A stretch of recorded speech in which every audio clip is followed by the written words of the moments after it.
Yang sama-sama kita muliakan pengarsa abah Hadratus Syekh Ahmad Sahibul Wafat bil Arifin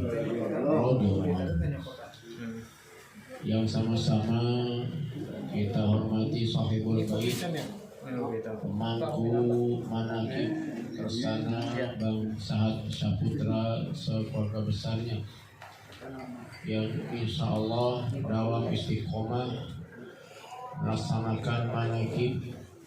Kalau saya dawam belum istiqomah, dawam tapi belum istiqomah. Maka insya Allah setelah terpotong selama 4 bulan, malam minggu seperti biasa setelah malam Jumat Bang Sahat akan kembali diselenggarakan manaqib di majelis taklim saya. Dan semoga para ikhwan akhwat jika ada waktu luang untuk hadir di majelis taklim Nurul Ikhlas Taman Sari Bogor. Yang semoga seluruh niat kita semua yang hadir khususnya pada malam hari ini semuanya mendapatkan ridho dari Allah Subhanahu wa taala. Amin ya Allah.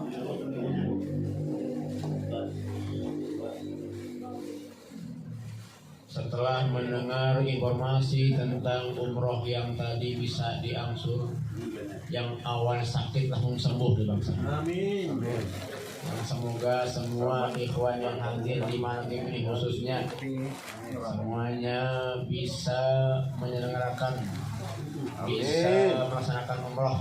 Amin. Yang nanti kalau meninggal dunia itu belum umroh, alasan gak punya duit, disalahkan Allah. Kata Allah kan dulu ada tasahrul yang bikin umroh jadi murah dan mudah.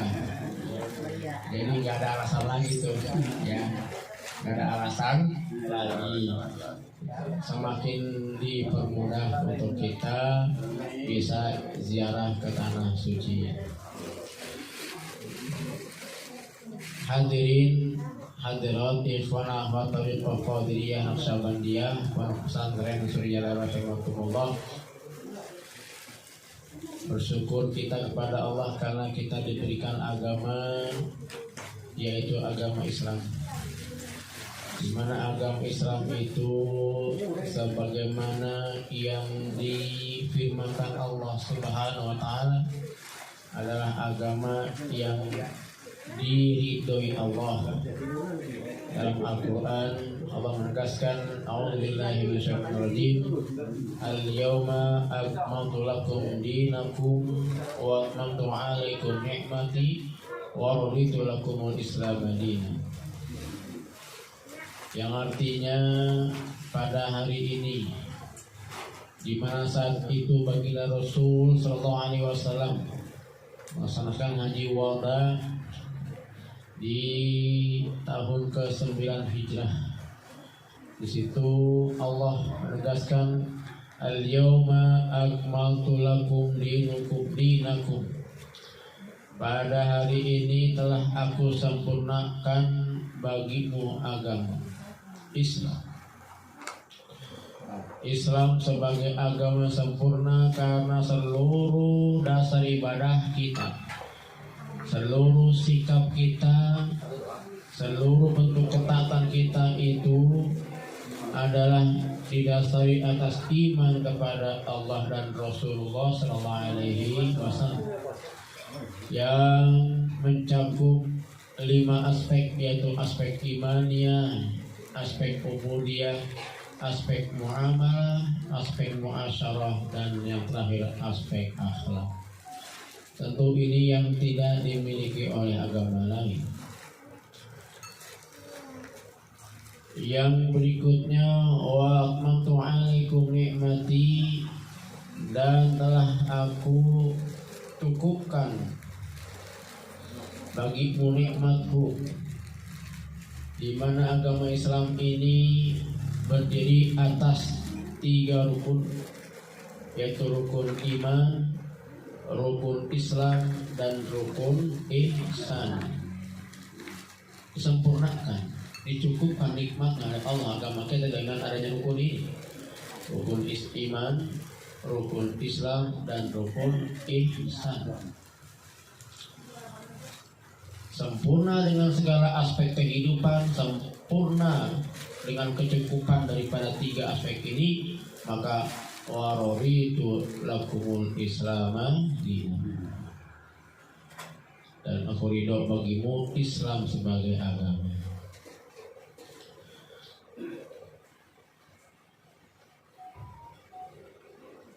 Bahkan Allah Subhanahu wa taala menegaskan dalam ayat yang lain, wa may yabtaghi ghairal islami dinan fala yuqbala minhu wa huwa fil akhirati minal khasirin.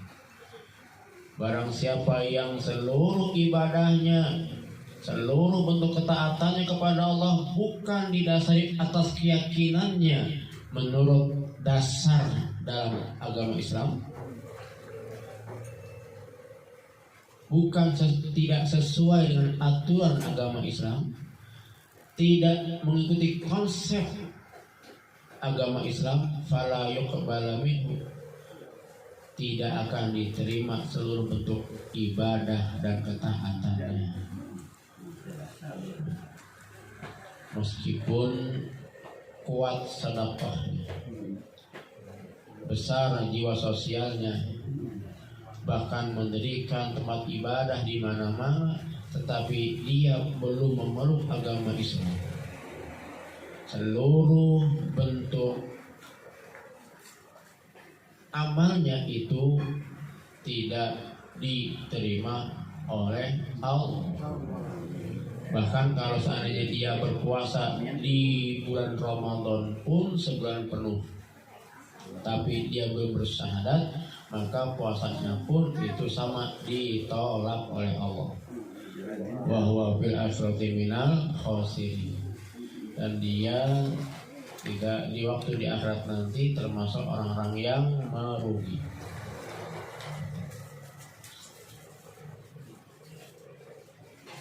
Ikhwan akhwat thariqah Qadiriyah Naqsabandiyah wa Naqsan Suriyalai rahimakumullah. Kita saat ini berada di bulan Safar. Ada Safar, ada Safar. Kalau dalam tata bahasa Arab itu Safar artinya bepergian, Safar itu artinya kuning. Entah kenapa disebut dengan bulan kuning. Dan sesungguhnya tidak ada bulan sial di dalam agama Islam. Itu merupakan mitos, sehingga banyak orang yang tidak mau melaksanakan hajat pada bulan Safar. Tapi ada bagusnya juga, jadi libur kondangan. Ada bagusnya juga. Cari positifnya aja, Safar mah libur kondangan.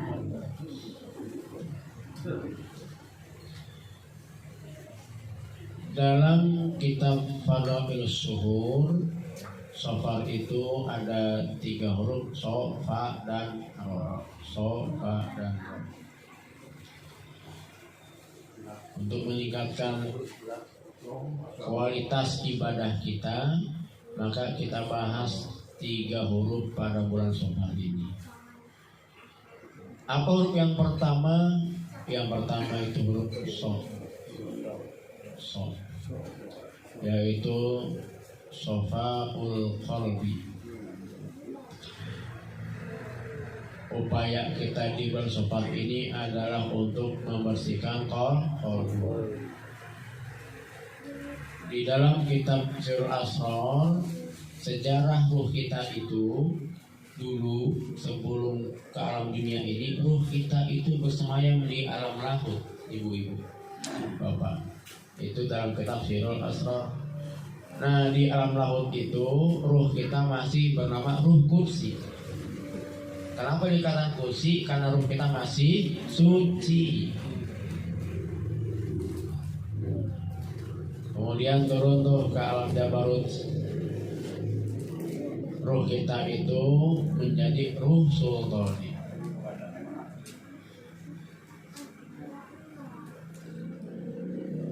Turun lagi ruh kita ke alam malakut, maka itu ruh kita menjadi ruh nurani.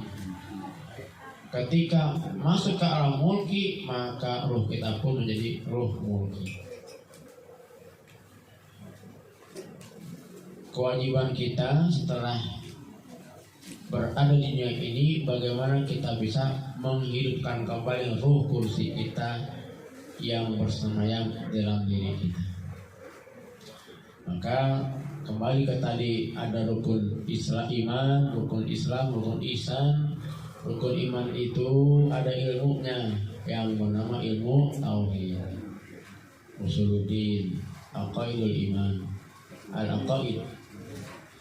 Kemudian Islam itu ada ilmunya yang namanya ilmu syariat, fikih di situ.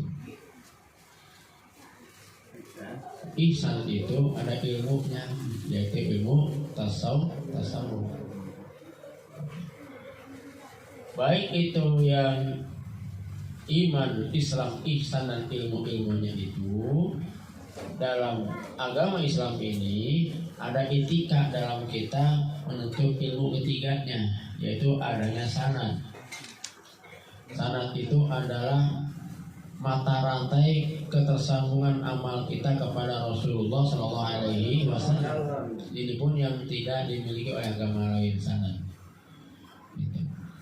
Bukan tidak boleh kita belajar semuanya dari media sosial, itu semata-mata untuk menambah wawasan kita. Tapi apabila ilmu kita ingin berkah adanya, maka itu harus diijazahkan oleh ahlinya.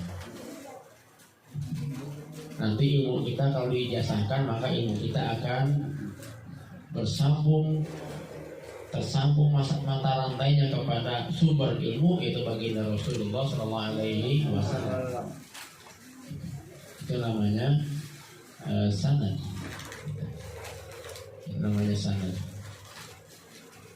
Apa hukum kita itu untuk mempelajari ilmu tasawuf?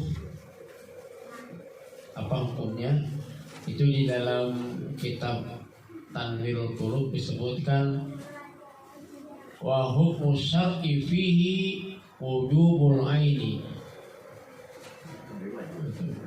Menuntut ilmu tasawuf itu hukumnya adalah wajib ain. Wajib ain itu adalah wajib yang harus dilakukan oleh setiap individu, perorangan. Kalau kelompok diwakilkan namanya fardu kifayah atau wajib kifayah.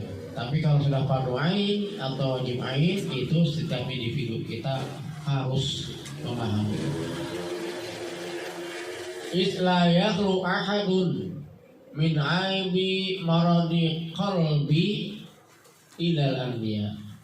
Kenapa setiap individu kita ini umat Islam wajib untuk memahami, mengetahui ilmu tasawuf, mempelajari ilmu tasawuf? Karena tidak ada seorang pun di antara kita yang lepas dari penyakit kolbu. Ya, tidak ada satu orang pun di antara kita yang terlepas dari apa yang disebut dengan penyakit hati. Ilal anbiya, kecuali para nabi yang maksum adanya. Maka disitulah hukumnya wajib ain seseorang itu mempelajari, memahami ilmu tasawuf.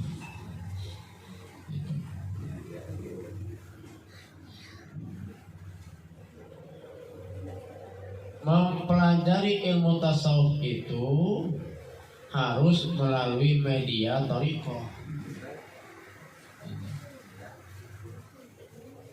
Kenapa Pak Ustadz kok kita itu diwajibkan mempelajari, memahami tasawuf tapi melalui thariqah? Nah, kalau tasawuf itu ibarat ibu-ibu masak menyiapkan resep masakan, ada resepnya. Thariqah itu memasak resep itu, mengolahnya. Jadi ada resep, kemudian diolah resep itu menjadi masakan. Gitu. Jadi kalau orang itu bertasawuf tidak bertorikoh, seperti orang punya resep tapi dia nggak masak. Sebaliknya orang bertorikoh tanpa tasawuf berarti dia masak tanpa resep. Bu masak apa bu? Nggak tahu nih. Nama sayurnya apa? Bingung saya juga. Dibilang sayur asem, tetapi di situ banyak dagingnya. Dibilang semur daging, tapi nggak ada dagingnya. Bingung kita ini masak apa ini? Jadi itulah ketika kita itu mempelajari tasawuf haruslah bertorikoh. Wattabi' sabila man anaba ilayya summa ilayya marji'ukum fa unabbi'ukum bima kuntum ta'malun.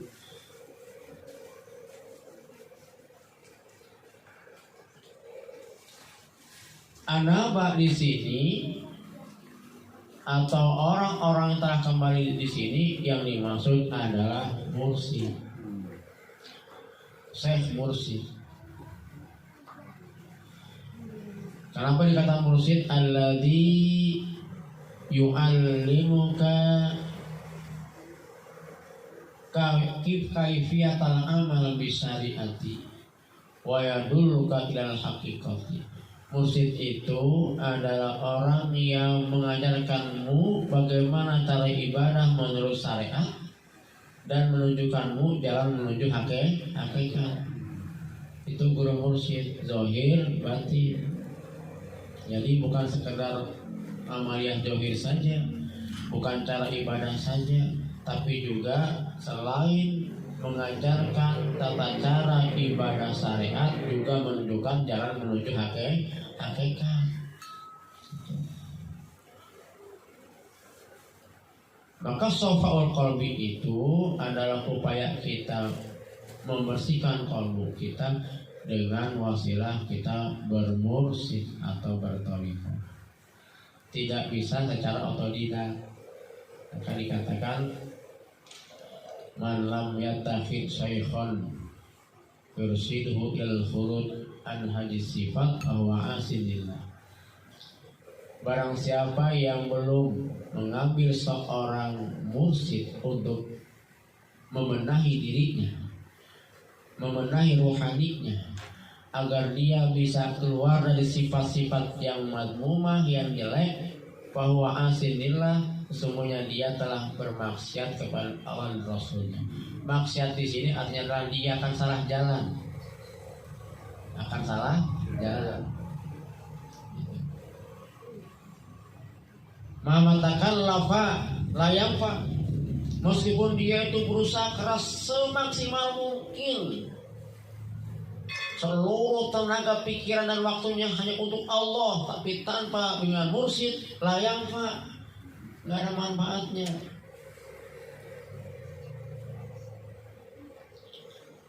Bil ghairi mursyid yursiduhu walau hafidhu alfa kitab, tanpa adanya seorang mursyid yang membimbingnya, walau hafidhu alfa kitab, meskipun dia hafal ribuan kitab.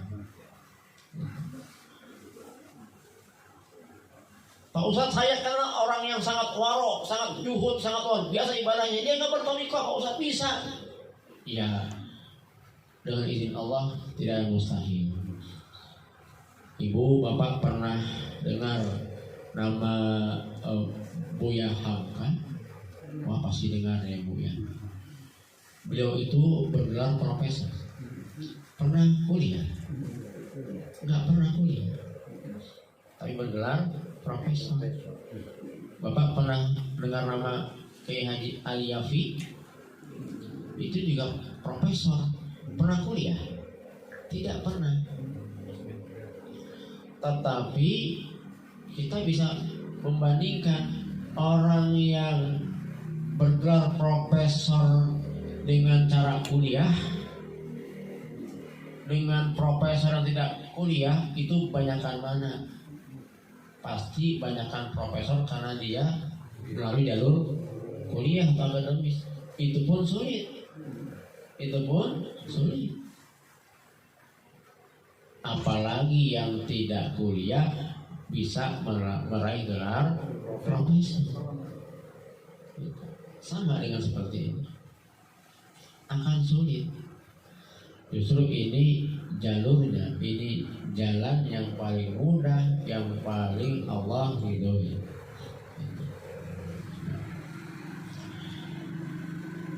Banyak para kiai itu mengklaim bahwasannya kami telah belajar ilmu tasawuf.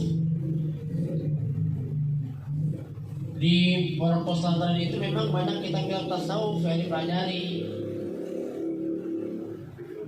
Ihya Ulumuddin itu juga tasawuf. Kifayatul Atqiya itu juga tasawuf. Itu Nasaihul Ibad itu juga tasawuf. Itu tasawuf. Tapi kalau tasawuf itu hanya dipelajari secara tekstual kitab ataupun buku saja, itu tidak jelas arahnya kemana. Gitu. Jadi hanya berupa kajian saja. Ayo dibaca resep tiap hari, resep terus, resep lagi. Tapi tidak dipraktekkan. Nggak pernah dia masak, hanya resep aja. Bapak tahu cara bikin sayur nangka apa nih? Budak nangka. Bapak tahu cara sayur daging, semur bisa saya. Tahu saya. Rendang tahu saya. Apalagi yang saya nggak tahu? Pernah masak kan? Belum.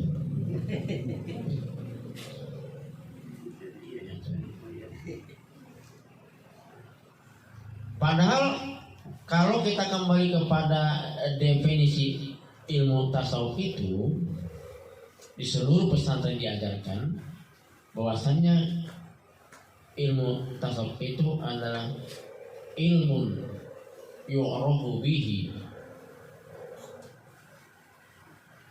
as-sifatu al-mahmudah wal mazmumah. Dengan tasawuf itu diketahui seluruh sifat-sifat yang baik dan sifat-sifat yang buruk. Itu diajari itu memang gitu ya. Sifat yang baik itu seperti tobat, seperti itu zuhud, waro,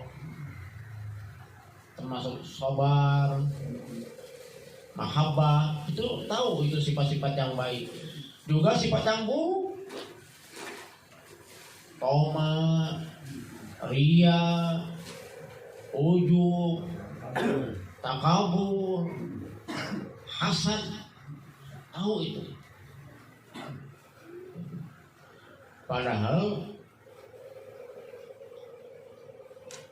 kelanjutan definisi itu adalah wa kaifiyatu tathhiriha limazmumiha minha.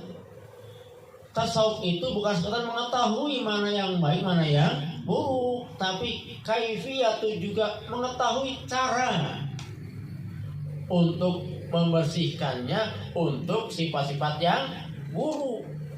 Cara. Bukan sekedar ingin tahu, oh ini baik, ini buruk, ini baik, ini buruk, tapi cara. Mengetahui cara untuk mensucikan untuk sifat-sifat yang buruk tadi itu.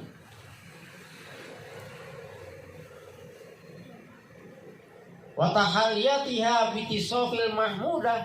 Tetapi ketika dia itu mengetahui sifat yang baik, maka dia itu mengisi dirinya dengan sifat-sifat kebaikan. Yang buruk itu dibersihkan, yang baik itu diisikan kepada kalbunya. Wa kaifiyatus suluk wasair ilallah. Dan juga tahu cara itu suluk. Apa itu suluk? Suluk itu cara memperjalankan ruh kita kepada Allah. Bisa kalau sendiri begitu? Ya sulit Pak. Karena suluk itu bukan sekedar kita diartikan riyadhah saja. Suluk itu adalah upaya cara kita memperjalankan ruh kita kepada Allah. Wasair dipertegas di situ. Ilallah. Berarti sesungguhnya ilmu tasawuf itu bukan hanya dipelajari saja, tapi juga harus diamalkan, diketahui tata caranya. Maka untuk yang pertama, sofal qalbi itu jelas dibutuhkan sosok guru mursyid. Tidak bisa otodidak, tidak bisa sendiri, tidak bisa hanya buka YouTube. Ya, di YouTube bagaimana caranya biar saya jadi orang benar? Tidak bisa. Gitu. Tadi itu belajar ilmu agama bisa dari mana saja. Tapi kalau ilmu kita ingin berkah, maka harus di situ ada sanadnya, harus ada ijazahnya. Itu yang pertama. Yang kedua, fana nafsi. Fana ini kalau diterjemahkan dengan bahasa mudah adalah kalau kepada Allah kita ibadah, kalau kepada guru kita hikmah itu fana. Fana itu penghancuran diri, penghancuran keinginan, kemauan, hasrat. Fana itu.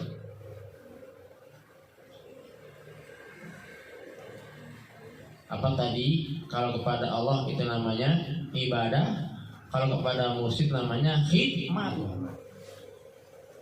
Apa tuh makna keduanya? Sama saja. Hanya beda tingkatan, beda statusnya. Kalau Allah berikan kelebihan kepada para nabi dan rasul namanya mukjizat. Kalau oleh Allah namanya karomah. Gitu ya. Nah, kembali itu apa itu ibadah, itu hikmat, isqatu iradatika ma'a iradatihi. Itu artinya. Yaitu menghilangkan segala kemauanmu mengikuti kemauannya, menyingkirkan segala kehendakmu mengikuti kehendaknya. Siapanya itu? Allah. Siapanya itu? Mursyid. Kalau kepada Allah kita ibadah, kalau mursyid kita hikmah. Ini dulu sebelum kita ditalkin zikir, habis sholat nggak sabar pokoknya mah salam langsung kabur. Ini mah pengalaman pribadi saja. Nggak ingat itu namanya qobliyah, nggak ingat ba'diyah, nggak ingat zikir atau wirid setelah beres sholat, ya sudah, karena sudah sholat. Barokatu minan zimmah, sudah gugur kewajiban. Tapi ketika kita talkin zikir, kata guru, zikir dulu, jangan kemana-mana dulu. Ya zikir kita dengan berat hati. Awal-awalnya itu sudah kita zikir banyak lagi jumlahnya. Biasanya kita itu dulu kalau zikir itu ikut sholat berjamaah di masjid atau di mushola itu maghrib dan subuh. Isya mah nggak ada zikir. Nggak ada zikir. Itu juga 33 kali kita hitung pakai tasbih kita. Lebih aja kita besok udah kapok tuh. Wah, teman. Kenapa nggak ikut zikir di masjid? Kebanyakan gimana? Zikirnya. Setelah kita takin zikir, kata guru mursyid, ya standarnya 165. Jadi 165. Beres zikir itu selesai, masih ada waktu ini kita untuk ngopi nih sampai isya. Disuruh khataman. Habis khataman ada sholat sunnah yang 6 salam itu. Kalau zikirnya cepat, khatamannya cepat, sholatnya juga cepat, masih keburu tuh 1 gelas kopi tuh. Sebatang rokok masih keburu. Kalau itu pas beres salam terakhir sukin nikmah sudah isya, gak keburu tuh kita ngopi. Akhirnya ke isya. Isya juga masih nyambung dengan zikir lagi, dengan khotaman dafil lagi. Itu kita ikuti keinginan mursyid. Malam yang biasanya kita tidur itu nyenyak sampai pagi, disuruh bangun. Bangun juga bukan sekedar sholat dan wudhu saja, disuruh mandi. Udah dingin, mandi lagi. Iya, kalau Kang Abdul Soleh punya motor heater mah enak, malam-malam mandi air hangat gitu ya. Kalau nggak punya, menggigil itu. Tapi kita ikuti. Subuh pun demikian. Kebiasaan kita mah dulu habis subuh tidur. Waktu yang paling nikmat tidur itu habis subuh. Kalau sudah habis subuh tidur nikmatnya luar biasa. Nggak usah ngantuk, pasti tidur. Tapi kita setelah subuh itu disuruh oleh guru nunggu isyraq, gitu ya. Jadi setelah subuh kita zikir. Kalau kita nunggu isyraq sambil nunggu aja, biasanya malah kita ngantuk, ketiduran. Isi dengan khotaman lagi. Beres, itu masuk waktu isyraq. Itu hikmat. Maka yang disebut dengan fana itu sebenarnya menghancurkan segala bentuk ego dan keinginan kita, hasrat kita itu mengikuti dengan Allah dan kita mursyid. Kalau Allah mah ibadah, kalau situ kita hikmat. Itu upaya kita untuk fana nafsi. Suatu hari saya bertanya kepada Tersana Abah Nur Anom tentang arti fana. Apa itu Pak Nur, arti fana itu? Beliau dengan enteng menjawab, fana itu adalah perubahan sikap.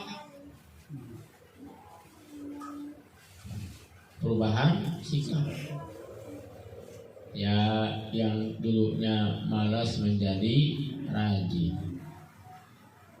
Yang dulunya itu pemarah menjadi penyabar. Yang dulunya itu pelit menjadi dermawan. Yang dulu uangnya itu buat beli emas, terus sekarang mah ikut umroh tuh sama Kak Sahrul. Dikasih kemudahan. Lupakan beli emasnya, sekarang dengan umroh aja. Ada kesempatan. Amin. Itu panah. Perubahan sikap. Perubahan sikap. Nah, bulan Safar ini semoga kita semakin fana. Amin. Semakin berubah sikap kita, semakin kita melebur, menghancurkan ego kita, mengikuti keinginan Allah dan para sahabat, gitu ya. Itu fa. Yang terakhir itu hurufnya huruf ro. Ro itu ada riyadotun nafsi. Baik itu sofatul qalbinya, baik itu adalah fana'u nafsinya, harus dilakukan yang namanya riyadotun nafsi. Riyadot, pembiasaan diri. Kalau dalam bahasa Arab itu riyadot itu artinya olahraga. Riyadot itu bagaimana Pak kalau riyadot itu? Olahraga itu, orang itu kalau olahraga pertama kali pasti dia capek. Betul ya, dia capek. Contohnya bulu tangkis aja. Pertama kali main bulu tangkis itu seminggu mah badan itu pegal. Maunya diurut aja. Tapi ketika itu terus dilakukan, lama kelamaan hilang tuh rasa pegalnya setelah main bulu tangkis. Kok nggak pegal lagi nih? Padahal pertama kali main itu seminggu mah pegal terus pada. Itu tulang seperti remuk. Tapi setelah main lagi, nggak main bulu tangkis, malah sakit karena biasa main bulu tangkis dia nggak main, jadi pegal tuh karena nggak main. Itu sesungguhnya trivial tuh, sama dengan kita riadah nafsi kita. Ketika mungkin awalnya kita lakukan zikir dengan metode Thariqah Qadiriyah Naqsabandiyah Pondok Pesantren Suryalaya, mungkin ada kesulitan di situ. Tapi ketika kita sudah membiasakan itu, lama-kelamaan kalau kita habis sholat nggak zikir, bagaimana kira-kira? Nggak enak. Tuh. Seperti ada kebawah hutan. Seorang petinju itu ketika dia dipukul, dia akan kuat sampai 12 ronde. Jadi tinju itu olahraga yang saling pukul-memukul satu dengan yang lain sampai tuh KO tuh si lawannya.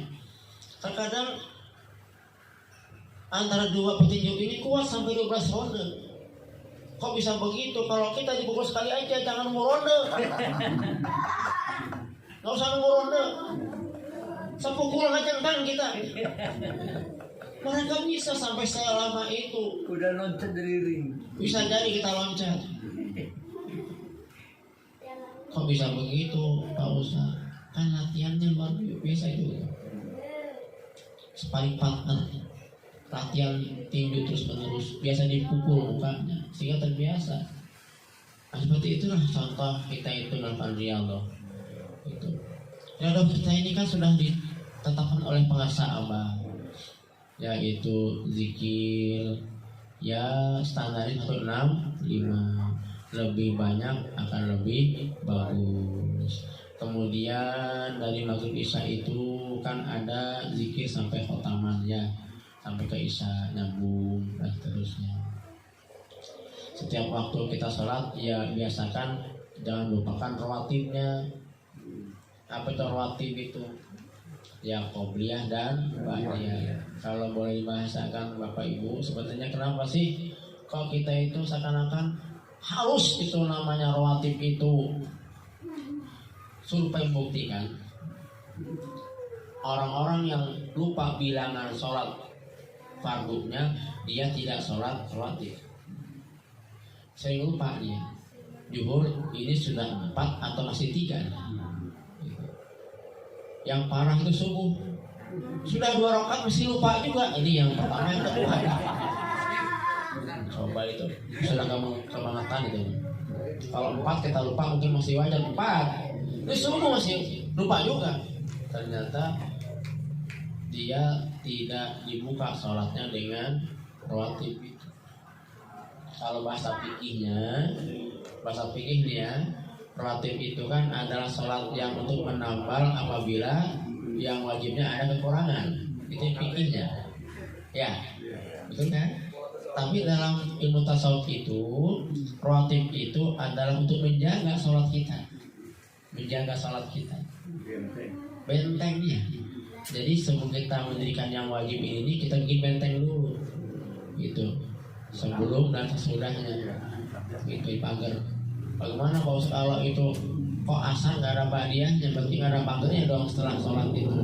Subuh juga sama begitu.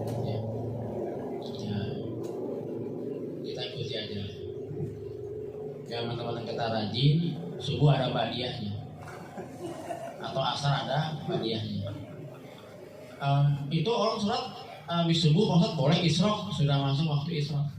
Makanya biar tidak ada ragu, ya rugi dikit mengapa-apalah beli jam sholat. Jadi kalau ada waktu sholat itu bunyi diambilnya. Jadi kita diingatkan. Kita nggak usah nanya lagi jam berapa, sudah isya belum ya, sudah isya belum nih. Itu sudah nanti ada kode dari jam itu, sudah masuk waktu isya. Jadi kita khusyuk aja tuh sholat, kita khusyuk zikir dan khotamah terus nanti ada bunyi itu, oh sudah isya. Jadi itu sholat rawatib. Bagaimana dengan nawafilnya Pak Ustaz? Nawafil itu kalau kita lihat satu persatu, sebenarnya nawafil itu coba lihat. Kita bangun ada sholat, zikir wudu, tobat, awabin, hajat, tahajud, tasbih, witir. Itu ya. Itu adalah kalau boleh dikatakan kita sedang membuat proposal. Bukan masalah dunia saja, masalah yang lain. Kalau ikhwan itu kan harus carakan.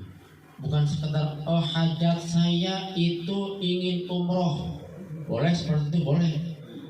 Tapi bagaimana umroh kita itu mabrur ke sana? Bagaimana kita bisa umroh kita itu Allah ridhoi.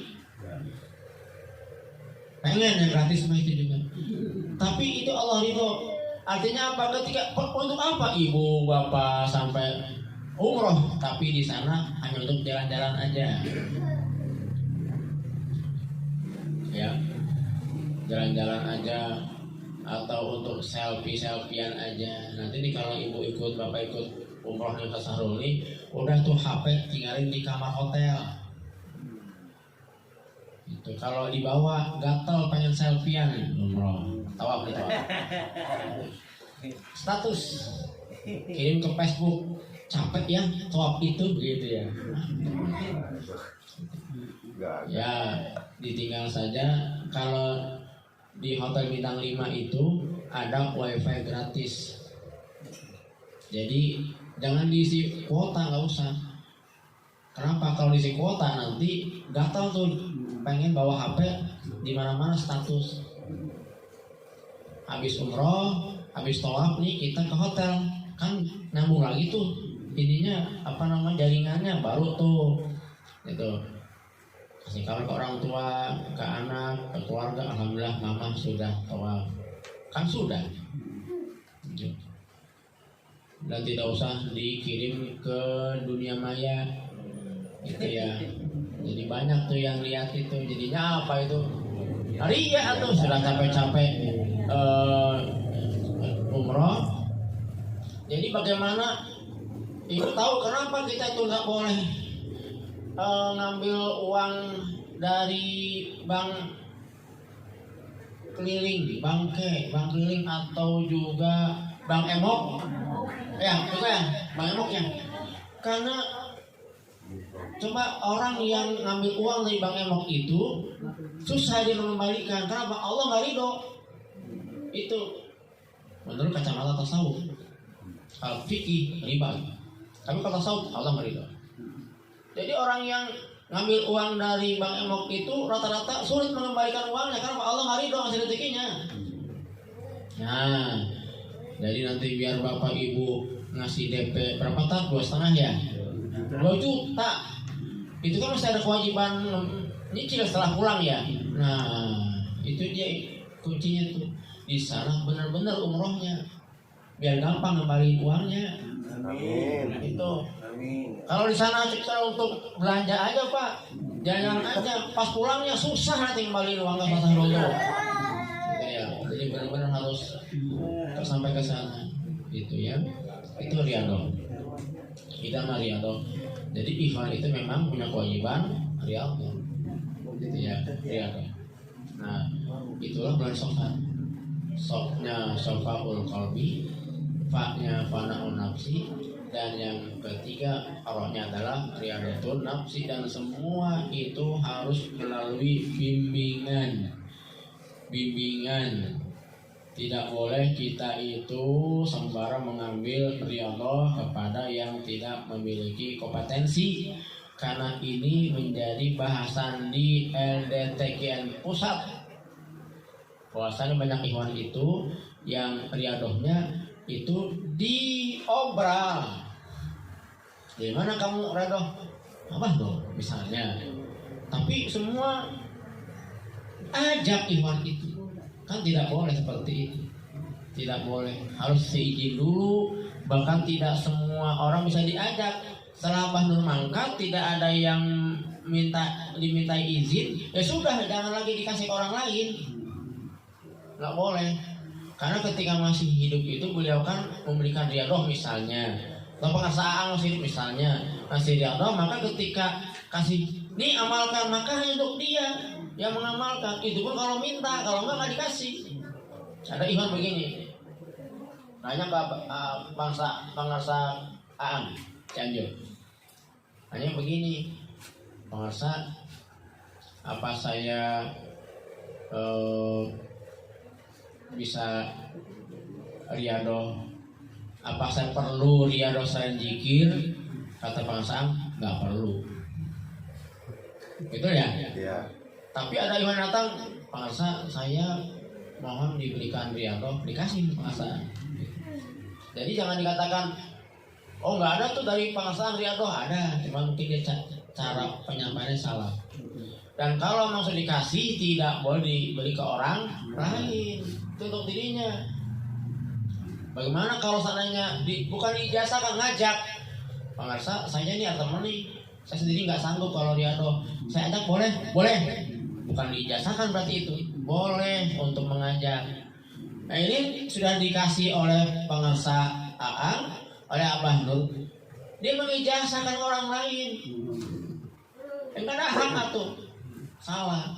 Maka nanti makin banyak jadi padepokan akhirnya. Wah, padepokan Bramajaya misalnya gitu.